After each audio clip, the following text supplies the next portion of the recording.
Hey, what's up everybody? It's Lyds, and we're back for some more Thronebreaker, and last time we found a secret Hearts of Stone / Gontaro Dim themed area down here, and that was really cool to see. We also went over here into this cemetery where we had some kind of encounter with Gascon, and it was kind of mysterious how he had something that he was trying to deal with. We had the option of either pursuing him when he said he wanted to be alone and perhaps finding out more, or giving him his space. We chose to do that, but that meant that we didn't really learn much at all from that encounter, and we just kind of left and nothing seemed to happen. So I don't know if we're going to have some kind of follow-up on that later on, or if that's going to remain some kind of mystery indefinitely.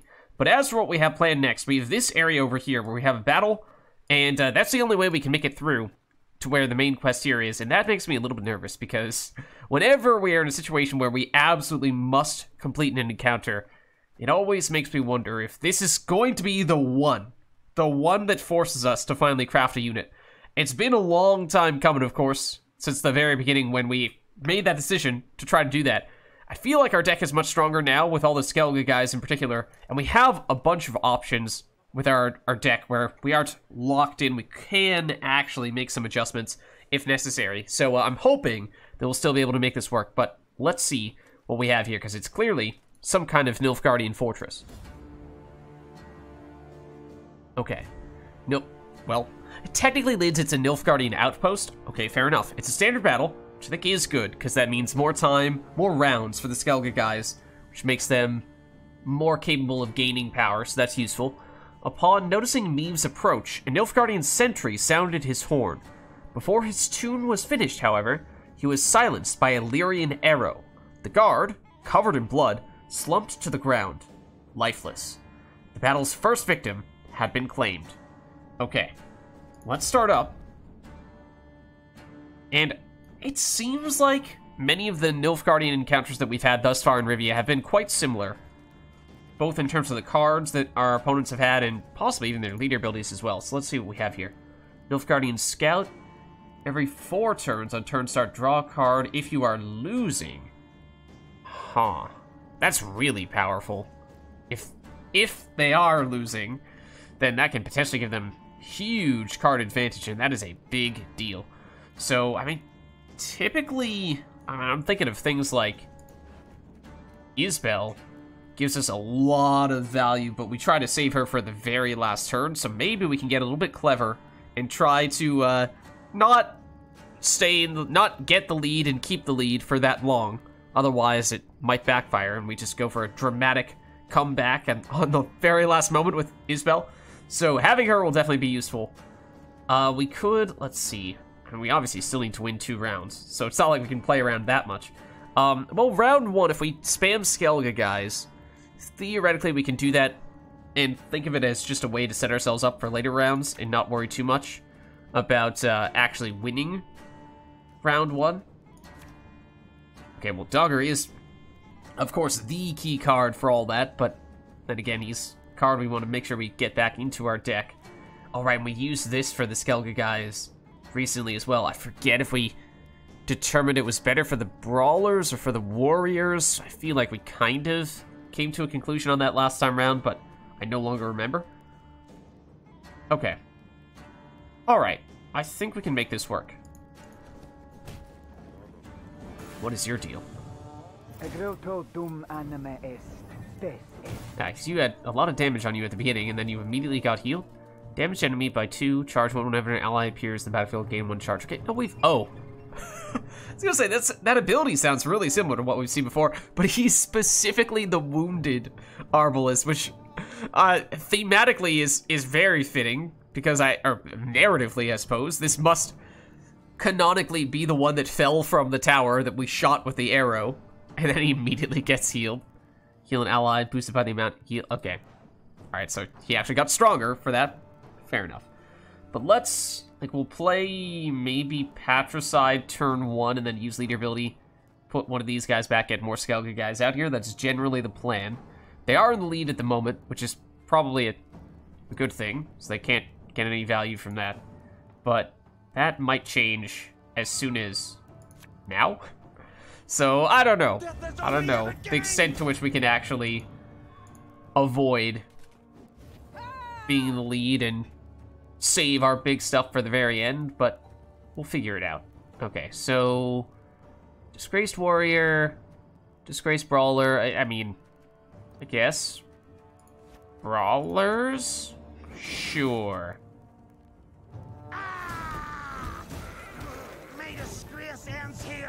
Okay. So, like, we're in the lead right now. Check who's in the lead at the beginning of their turn or at the end of their turn, because that may change at times. Well, either way, we were in the lead there. So, yeah, these guys get nasty if you don't answer them quickly. Cooldown 3? I thought they... Why are you on 1 if you have cooldown 3? You should be on 2 right now. Unless it was somehow still proccing that cooldown in their hand, which is weird. But it's gonna say, I mean, usually they activate on the turn after they get played, but I guess I never really realized it said cooldown 3 before, so that's weird. But, okay, so as I was saying, I think we might just focus on getting as many Skellige guys out here as possible in this round. Not necessarily worry ourselves too much about actually winning this round. You also have a lot of armor, so it is not easy to get rid of you. So, I might use Patricide on you. Then again, yeah, I mean, I guess. It is going to mean that we're dealing damage to them, and it means we're more likely to be in the lead, but, I mean, you have to draw the line somewhere, because you have to win the rounds. You have to win enough rounds to actually win overall. Okay. That looks familiar. Technically, it's a different card. Okay, fair enough. Alright, so, I mean, again, I think we're just going Skellige dudes. I mean, technically, these guys have less power. Their order ability is probably worth more value, but if we are not using the order abilities in this round, then that's potentially a way where we can limit the amount of time that we're in the lead. But Patricide, you know, are we gonna not use Patricide? I don't know. I don't know how aggressively we're gonna make that approach. I mean, we only have a small lead here, so again, depending on when the timer activates, surely at the end of their turn, they'll be in the lead now. They just draw a card from that, though? I don't know. Okay. So, more Skellige. Oh, we want to make sure we use this pretty much immediately. Yeah, I kind of forgot about that. Okay, so, yeah, again, is it Disgraced Warriors? I think it might be Brawlers that are a little bit better for this, because these come in and they have minimum base power, and these guys, I mean, they're either useful for deliberately sacrificing to power up everyone else, or only once they get way higher base power can they actually get some form of removal on that order ability. Whereas these guys, even if they are low base power, you can still get some value off them, so I think we probably do this.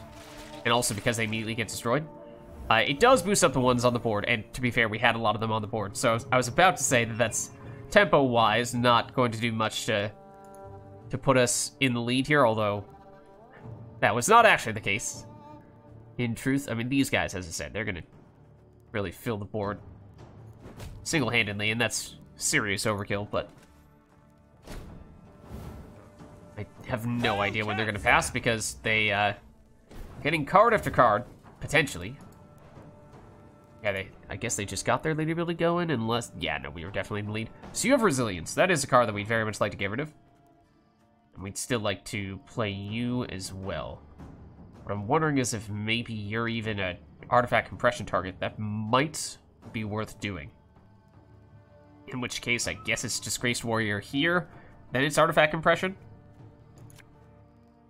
Waiting for a personal invitation. And that means we shouldn't target... Oh... I forgot that you give everyone immunity. What happens if we use artifact compression on you? Because that means your Death Wish technically is not getting triggered. Theoretically, that would mean these guys keep immunity. Oh.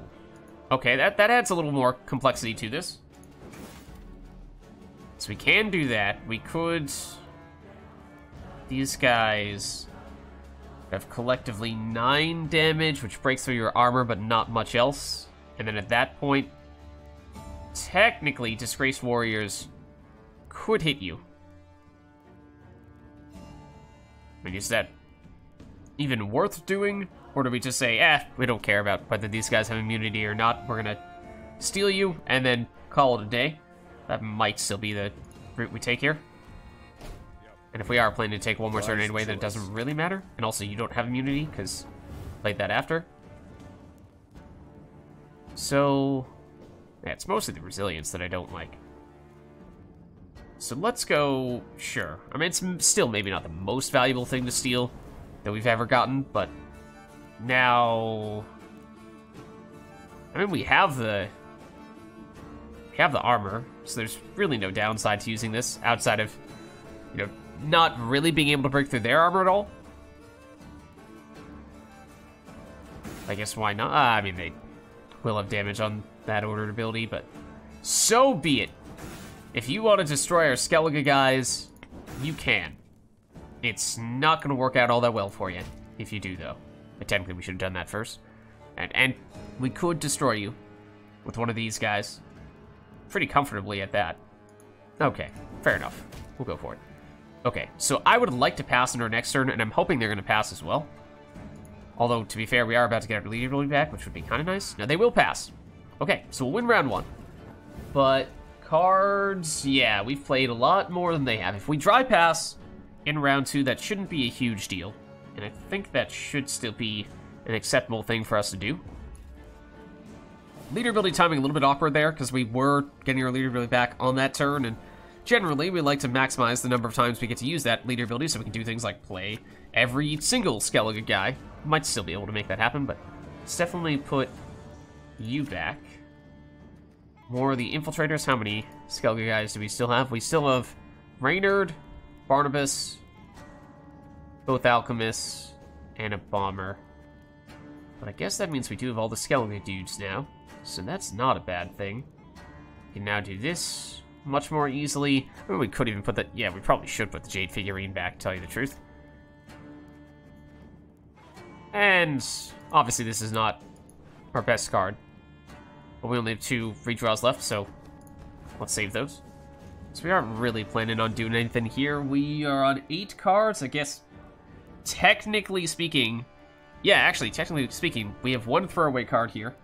Why not make it the Disgraced Warrior? And that means when we play Dogger, we'll get him back out, and so it's just more value from Dogger. So it is more carryover, functionally. And it does also mean we could use our leader ability here if we really wanted to.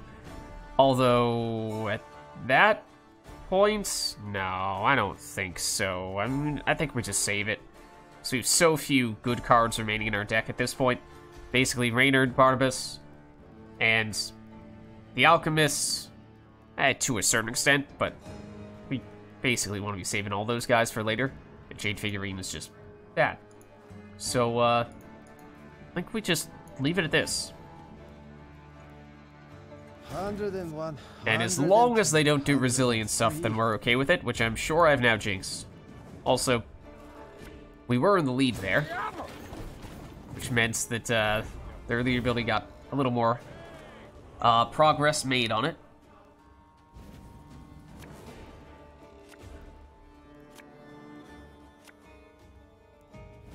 Okay, and they overdraw there, so they're gonna have to discard some stuff. That's fine. And we drew into our best remaining cards, Barnabas, Reynard, and one of the Alchemists. We do still have 1 Alchemist, the Jade figurine, and one of these guys, I think, in our deck. So we'll get those guys out, basically, when we lead our ability, which is perhaps going to happen immediately. 152. Okay, so you, after 2 turns, appear on... Or after 2 allies appear on the battlefield, boost self by 8, gain resilience. Oh, so that was potentially going to be resilient stuff in round 2 there, but we kind of dodged it. Now you're... Yeah, sure, you can get boosted, but the resilience doesn't matter that much, so I'm not that concerned about you. So, let's see. Theoretically, we could play something here, and then use leader ability to get something else out from our deck. If we were to do that, we could go play Dogger, leader ability. And getting Dogger back out doesn't really matter right now. I think it's... We might deliberately delay our leader ability 1 turn here. Yeah, I think so. I think you go Dogger. Get everyone out. And if we delay our leader ability by a turn, we can deliberately sacrifice the Disgraced Warriors boost everyone else up and get them back out, as we've done several times before. Is today the day? Yeah, we have a lot of these guys, especially after we integrated that trinket into our deck. So yes, we could do this, but I think we're going to wait one turn before we do, and that actually means we want to see a pretty big enemy on their side so that we can sacrifice these dudes. Otherwise, that's not going to be all that feasible. And we are definitely going to be in the lead very early, which might backfire on us because their leader ability is going to kick in big time. Out of curiosity, how big is his? Well, not very big at this point.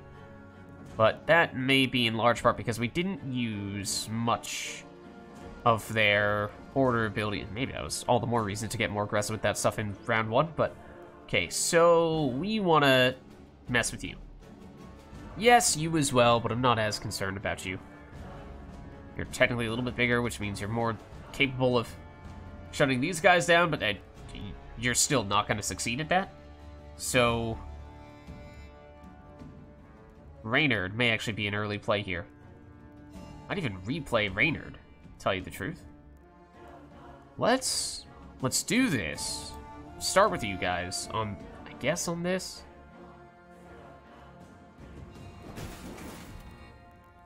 I mean, technically we should do that first, but I'm kind of trying to sacrifice these guys, which is going to be kind of difficult to do.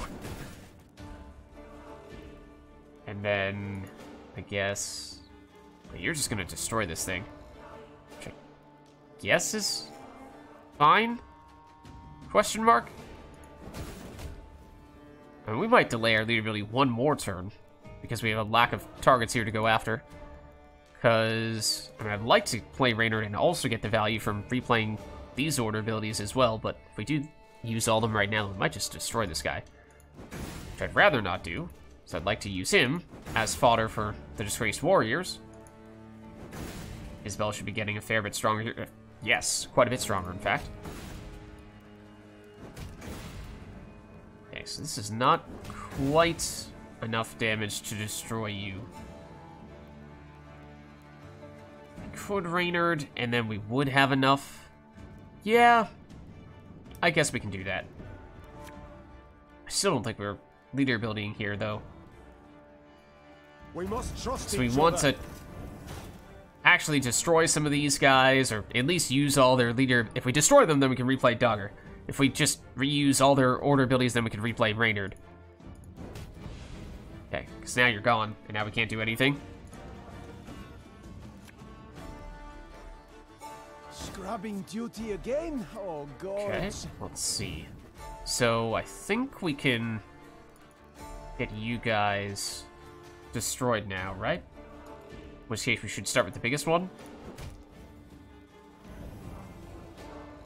Then you guys are tied. You will still get destroyed, that's good. Okay, so basically planning this around Dogger in this case, although getting Reynard replayed on a later occasion might be good as well if we have enough time to do that, which we might still be able to do. I think we will, in fact. Okay, so now I guess we're just actually trying to damage you more significantly at this point. So we'll go crazy here.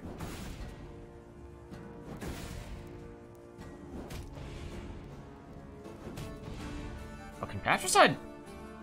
Oh, right, we couldn't use his ability last time. I did not realize this can actually carry over from one turn to the next. Which actually means saving Patricide's charges is valuable. Because right now, this is a 1-point ability. So that's not very good. But if we wait, then it can become a lot more than that. And though, so the value per charge is much better, so I guess why not? It's like he's not going to destroy this thing on this turn anyway.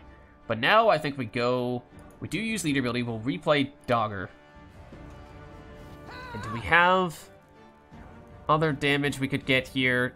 I mean, oh, no. I thought we still had the bomber in our deck, but no, he's there. Okay, but it's definitely Dogger.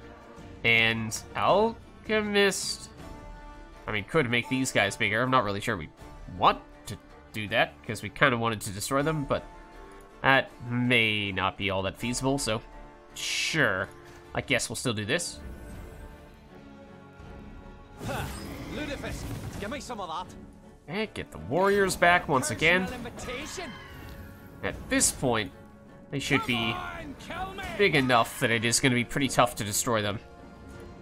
If So we might anyone just asks, keep them as big as you they won't are. see me. So remember which side is the right side to do this. Equals the unit on its left, so do this. Yes. Okay. So we can destroy you on this turn if we'd like to, and I think we should be able to do just that. It's like these guys might get destroyed. So that wouldn't be a bad thing. We apparently still not... Oh, that was just leader ability? Oh, goodness. Yeah, so I guess we didn't play Mahakam Ale early, so we can do that now. We're gonna run out of board space here. I would actually like for them to destroy some of our cards at this point. Okay, that is a card we would also like to get rid of. Did we gain charges on Patricide, or can he only go up to 2? Okay, I don't know what to make of that then. So we've definitely forgotten his order ability on a few prior occasions, but don't remember it going above 1, so I don't know why it's been at 2. Alright, but so you, let's see, if we were to go for a Disgraced Warrior, you would hit for 11. You're functionally an 18, so that means you would survive on 7. You'd hit back, you wouldn't break through the armor at all. But if we're actually trying to get rid of you, then we do this first. And now it should be much more feasible for these guys to... In fact, functionally at 22, so you hit this, it's 11, it's perfect. Yeah. Okay, let's do that. Still this guy, but it's fine. Okay, then... We could get you up to 17, which isn't bad. It's not best possible option. But Isabel's now 145. Maybe Barnabas? I mean, we have a lot of units on the board. So there's definitely potential there. And we might need to just discard some cards because we will run out of board space unless they destroy some of these things. And I'm thinking Stray's Bomber is probably the weakest link here. Barnabas certainly varies. Supposed to be any smoke? That's nice when we have targets for it. This healing and strengthening, meaning increasing base power, seems like a pretty good deal for guys like this Disgraced Warrior who has now been damaged. So I think we do that. And otherwise we could have turned you into a bear, and you certainly would have gotten a fair bit stronger, but both options are good. I mean, this means that if we do get you into our graveyard and back out on later occasion, then it's even more carryover. You've already used your order ability, so, you know, granted, that's perhaps not going to happen for that reason, but, you know, we'll see. Now, this is a decent place for Alchemist, so I kind of want you to destroy some of our cards now, because this is getting a little ridiculous at this point. I mean, at least Infiltrator means we're not playing cards on our side of the board, but eventually these do come back. So, I'm thinking, we obviously want room for Isbel. They have so many cards here is one of the problems is, I mean, we might just be can we even discard cards in Thronebreaker? I don't remember if we can. Hold on, can we do that? I think we can. So, let's go, tell you what, this gets destroyed once it activates, right? So if we go Infiltrator, and then Tainted Ale. We will get a spot taken up by this Infiltrator when it comes back, but then Tainted Ale, which will also take up a spot, will eventually get destroyed, while still giving us some value. Not that this is an amazing card to target for it, but this is, in that way, the most space-efficient option for us. That means we're not going to have room for the second Infiltrator, unless we're going to lose a card, or unless we accept that we're not going to play Isbel, and I definitely want to play her. I think we're accepting that Bomber might not get played, and it's basically a question of do we prefer one Infiltrator or one Alchemist? Alchemist, it's worth a fair bit right here. An Infiltrator plus Tainted Ale, I don't think is worth as much, to be honest. Maybe we're just going Tainted Ale now.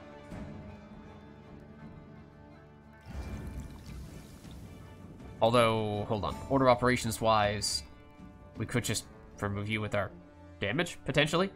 Like, this probably destroys you? Hold on. Might not have needed to have done that, but... Now, Disgraced Warrior... Let's see, you're... can hit for 11. You're functionally at 24. So drop... Yeah.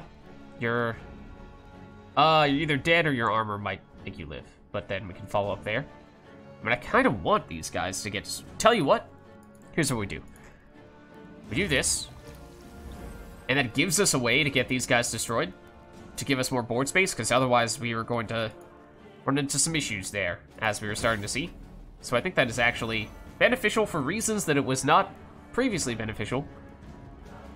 But I think that buys us just a little more room.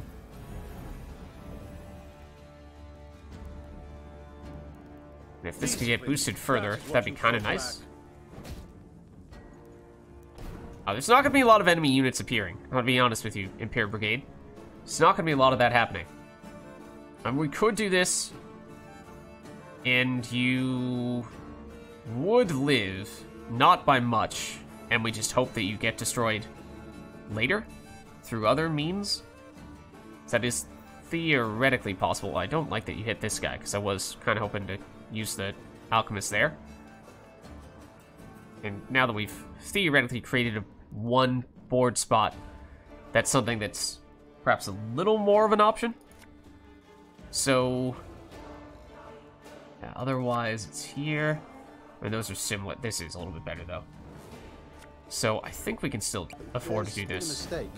I'm no mage. We'll make you a little bit stronger. I mean, I guess we're hitting you. Do we try to wait until... I mean, this guy really isn't going to get bigger, is he? Are they going to play a bigger unit? Is basically the question. So that's the only way we can make this work. I mean, we have one more turn to make up our mind, don't we? And we could... I don't know if we're going to have time to use any infiltrators, though, at this point. I mean, that is one of the things that we were kind of saying we might have to accept. We won't have time to play. Life is mine now. Okay. So...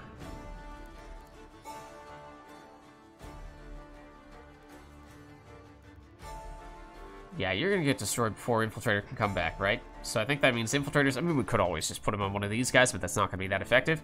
So I think Infiltrators we've now accepted are not gonna be very good. I mean, you probably aren't gonna be that good either in that case, but... I think we're gonna have room for a not-so-great Infiltrator and room for Isbel.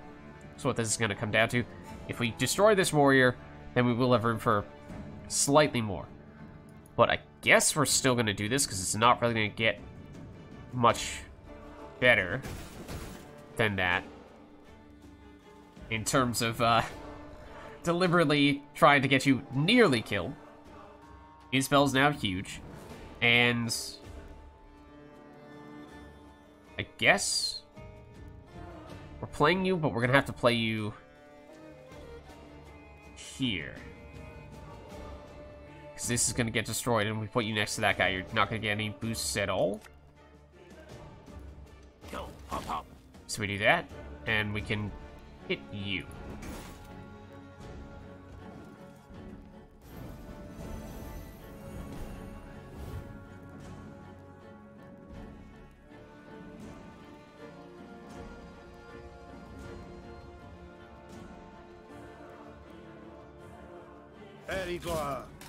Okay. More Impera Brigades Plus. I really wish they would focus on this guy. If that gets destroyed, and that's what I was referring to before. That's why we couldn't play the Infiltrator there. And now we have 2 spots. So that means we could have one more Infiltrator, and it's probably going to be more valuable than Bomber, certainly at this stage in the game. So this is the card that we're accepting. We're not going to have the time to play, or space to play. So, Isbel we can't use on our last turn because she doesn't have Zeal. Which means we might have to play her, if not this turn, then at least the next turn. And do we just discard on our last turn this Bomber Maybe we do that. Yeah, because if we want to use an infiltrator, then we're going to need to do that. Otherwise, we'll run out of time for that, too. So let's do this. We got a job to do. It's going to be Isabel next turn, and then we're going to discard you. We aren't going to have room for Isabel because I did that. Unless we play... No, it's okay.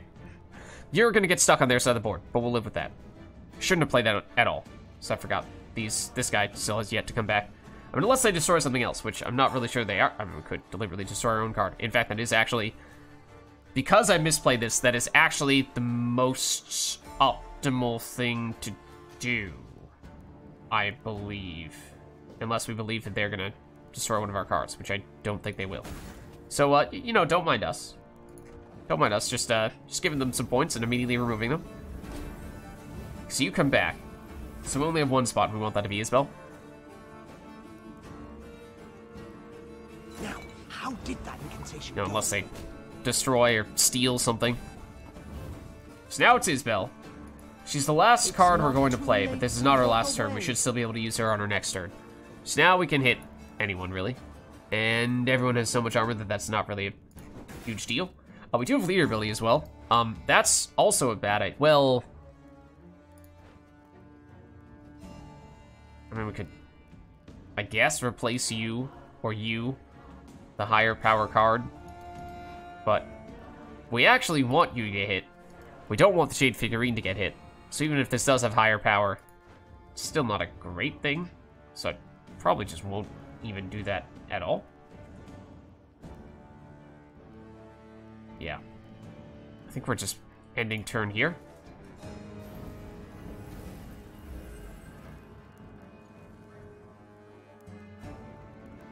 Okay, so they have significant card advantage here, so we have a big lead. Okay, I don't like they're going after Isabel. But we can still do Patricide, do Isabel. I mean, this is going to destroy everything they have. So we're basically just betting that their last three cards are not going to be enough to catch us, and I feel pretty good about that. They have enough, or they have some armor here, but Isabel should have enough margin that I'm sure we'll use Patricide just in case, but I'm pretty sure Isabel's going to be more than enough. And now we can't play you, but we're okay with that. Oh, also, that apparently destroyed one of the cards in their hand, so that's cool. Can't play that, that's fine. Don't really want to use leader ability. I mean, we could maybe get away with using a Jade figurine, but let's not bother. Don't think we need to take that risk. New orders? Oh, they're still getting more cards drawn here, so let's see. My prescription. This will still give us boosts, as we just saw, even after we passed, though, so they're trying to catch a moving train, and it's not easy. They definitely have not succeeded, so interesting in theory, the way that encounter worked with their leader ability, but in truth, it didn't really amount to that much of a challenge. And no real story, narrative implications to that encounter at all, I don't think. Right? I don't think we heard anything leading up to it. Although there is this letter, so let's see. To your most honorful Nilfgaardian heir, or sirs, I have to inform you that my neighbor Raslav, a cheat and liar, has hid many a riches from your most grand collectors. Here be a map. He's a pirate. Here be a map for your highly esteemed sirs, drawn by myself, of course, which shows where he stashed his goods. Don't spare Raslav a single lash. He deserves the harshest punishment. Goes without saying I'm writing this denunciation for the noblest of reasons. Still, I'd not refuse a reward for turning the bugger in. Milovic. Okay, well, this will be our first treasure chest in Rivia, or at least our first hidden treasure map treasure chest. That feels like that should be very easy to find. That looks very unique and easily distinguishable. So we'll take a quick look at our map, see if we already know where that place might be.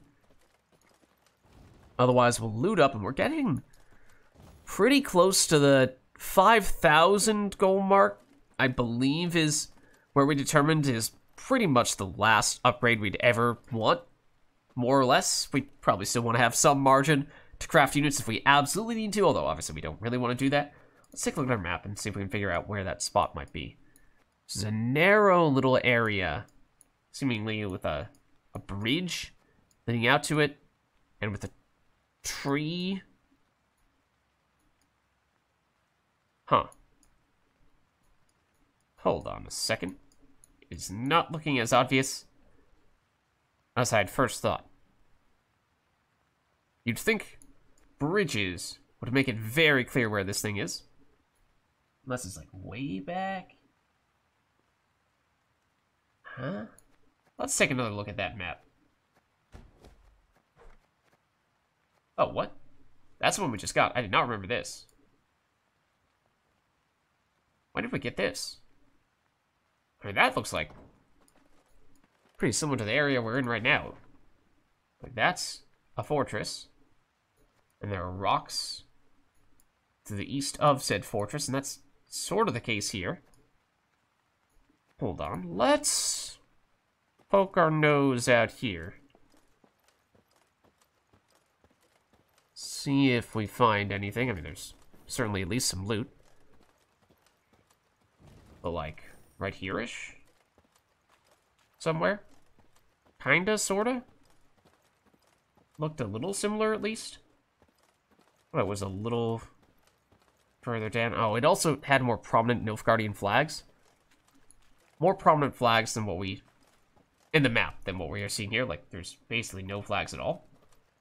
So I guess that would explain why we're not seeing it. I mean, that's something over there. Although nothing's showing up on our map. There is theoretically stuff down this corner, although can't get over this little palisade. So, alright, let's maybe chat with this dude. You're very mysterious. You didn't show up on the map, so I don't know what to make of you. I at first thought you were wearing Nilfgaardian colors, which also made me very suspicious of you, but you have this recruit banner behind you? So what's your deal? Your Majesty, a hunter from the shack came out to meet us. Said he'd found an object most odd and mystical while out hunting. Could be a piece of something larger, though of that he can't be sure. He thought it may prove of interest to you, Your Grace. He's offering to sell it. Mystical, he claims. How could we refuse? Spend some of that gold we were just talking about to get a card fragment. I mean, oh. I mean, we are the queen, and this is Rivia, so probably sees it in some way, shape, or form. The fact that that has a whip as an icon is, not the most encouraging of signs. I'll rest my interest. I mean, this is a card fragment, so we definitely want this. And it might even be the last one we need before we actually unlock the card itself. I think we'll find a way to get enough gold that we can still do this. Oh! Okay, I mean, I certainly know what card this is in multiplayer, Gwent. It's a very distinct image there. But it's the first piece of it. So we do not have much time to pick that up, then. The other components of it. 23 recruits. That seems like a whole bunch.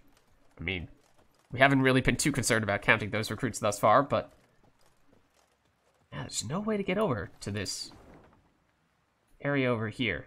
Maybe the hidden Gaunter dim spot kind of gets over to this spot, and this would be too... Yeah, if you could get here, it would be too obvious that there's a hidden area over there, I suppose. So that's kind of necessary to block this off. Otherwise, everybody would know. And where's the fun in that? Where's the secret in that case? No, I'm just trying to go down this path. I mean, here is a bridge. I am expecting... I mean, we're getting close to the next main quest mission here, so I'm expecting at some point for Meve or someone else to speak up and say that there's some kind of update. I still feel like we would have come across one of those hidden chests at some point, though. Which makes me a little concerned. We might have walked past one. I'm wondering if, like, maybe in this area there might be that bridge one. But there's a chest right there, so I doubt it. Maybe we truly haven't gotten there yet, and just have to keep our eyes peeled for where those things might be. I mean, there are certainly times when you get a map very early in the spot where you actually find the chest is much later on, or vice versa. But for all we know, it might be over here. Is that fort in question? Or up there? And, I mean, we weren't really looking here when we were trying to find a bridge toward a small island with a tree around it. So, who knows? maybe we're just getting ahead of ourselves here. With that being said, though, I think this is probably the place for us to wrap up here, and next time we will very likely look to take on what is the next main quest mission. So, I mean, you would think that just about everything here in Rivia is going to be a pretty big deal, because there's not much time left before we are going to take on Dahi. In fact, we really haven't heard or seen much of Dahi since getting back, so... Oh, and is this... Hold on. This is the place where we're expecting to, yeah, meet up with Willem, perhaps?